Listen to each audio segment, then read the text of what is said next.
still getting everyone organized up here. So as we get everyone in place, I'm going to run down some just quick info about this year's Kentucky Derby. Crowd today, 157,813. It was the 8th largest crowd in Derby history. Looking on as Justify wins the Run to the Roses. Good Magic second, Audible third, and Still Regard was fourth. The winning owners finished third in the Kentucky Derby. Any other owners? A 1-3 finish for the partnership that owns these two wonderful horses.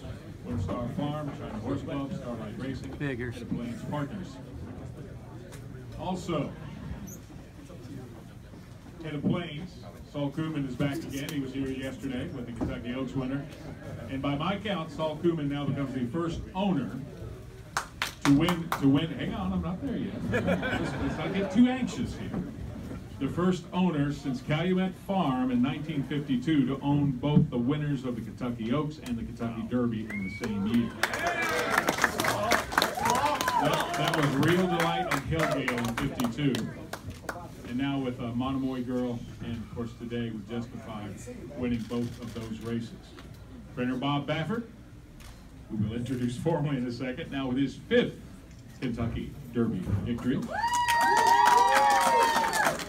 Winning in 1997 with Silver Charm, 98 with Real Quiet, War Emblem in 2002. Of course, American Pharaoh, the Triple Crown winner in 2015, and now Justify. Mike Smith with his 2nd Derby win, winning with Giacomo in 2005, and now today with Justify. And again, Justify now an unbeaten Kentucky Derby winner, the 9th unbeaten winner of the Kentucky Derby, first since Nyquist in 2016. Of course, the most notable of all those was Seattle Slew back in 1977. It went on to become the only unbeaten Triple Crown winner, and now Justify has a chance to do that. So, ladies and gentlemen, after that, I think we've got everybody settled. We're going to go through the list here of who we have at the podium. We're going to start down here with the winning jockey, Mike Smith, again, 2-time Kentucky Derby winner.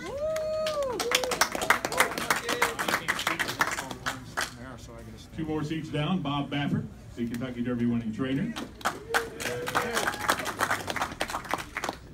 I'm going to go to Elliot and make sure I get everybody right in this group here as we go through all the owners of these wonderful horses. And Elliot, I'm just going to let you introduce everybody who is here at the table. We have Saul Kuhlman with Head of Plains, Jack Wolf with Starlight, Kenny Trout to my left.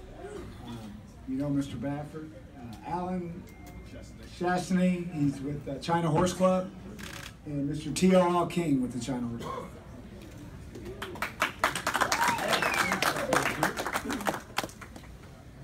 I just don't know where to start with this. Let's start with Bob first, though. It's such a notable win. 5th Kentucky Derby victory for Bob Baffert, moves him out of the tie with D. Wayne Lucas on the all-time list of Kentucky Derby winners, still trailing the Joneses, but number 5 here, and an unbeaten winner of the Triple Crown, and a horse that breaks the Apollo curse, ladies and gentlemen, for the first time since 1882. First time since 1882, a horse has won the Kentucky Derby without the benefit of racing as a 2-year-old. Bob is a remarkable horse. You've said that all along. You've been as calm and casual as I think I've ever seen you. Just talk about how this feels and getting here with this horse and winning in the fashion that he did. Well, I just feel that, I'm just blessed and lucky to, have a horse like this and to train him. And I've got a great team. And Elliot, they sent me this horse. And, Elliot cost me a Triple Crown. And so, this is his way of, you're off the hook, Elliot. But, Cost me a Derby. That's right. So, but I mean, it's one of those things where, you just, you hook up, in this business, you have to hook up with the right people and to be successful. And if you don't train for the big outfits, it's tougher. And I really think that this horse came around. I mean, the first time we worked him there, and I talked to Elliot, I said, I think we have something really special. And after his maiden win, I thought, man, he is really, really special. As a matter of fact, I thought the timer was wrong. I really didn't think he ran that fast. And his second out, then Mike rode him, and Braden Van Dyke did a great job with him, but I knew there's going to be a lot of pressure, so I just thought, and Mike Smith and China Horse Club, we have that history with, you know, one of the most exciting wins last year, win the Kentucky Oaks with our favorite filly, Abel Tasman. So, you know, I just thought it would be a good, you know, mold, you know, as your gut feeling, all a trainer can do is go by his instinct and gut feeling. I thought that was, you know, the move. And so, and then he wins that second out, and then winning the Santa Anita Derby, you know, being a horse like Bolt the Oro, who was actually the favorite, which I think he's a very good horse. And so beating him that day was really pretty, that's when we knew how special he was. And to come here and, you know, and do it on a day like when it's the weather, I couldn't believe the weather. I was not feeling great about it. Matter of fact, I was leaking really bad. I told Elliot, I'm not liking this at all. You know, I was preparing my wife for a loss. I mean, we were ready, you know, to head out the gate the minute they crossed the wire. But, you know, this horse, you know, Mike came in the paddock. The horse was acting cool. Mike was really cool, which is a very good sign, because sometimes, you know, you can tell when your jockey's a little bit nervous, you know, it's not good. So, you know, he came in there, we had a little game plan, you know, main thing, we got to get out of the gate. If not, we're going to head out the gate, you know, out the back gate here. But, you know, once he broke clean, he was out there, and I was looking around. We knew the Dale Roman's horse was going to be on the lead, and I was watching Victor. I knew Victor was going to, you know, try to stay close with us. But, you know, when I saw 22 and change, I thought, wow, man, that is. And my wife, Jill, who's next to me, is like, oh, this is too fast. Oh, we, like, you know. And then I saw, and I said, well, the half, they slowed it down. It's 46 and change. I think they slowed it down. She says, no, that's 45 and change. That's not good. And so, and after that, I was just like, wow, man, this poor little horse. I mean, he's going to lay down. There's no way he's going to lay down. Man, all this, you know, been fretting all week trying to get this big horse there. And I mean, it's like having LeBron James on your team. If you're LeBron, you better win a championship with him. You know, that's the way we feel. And so when he turned for home, and he was still there.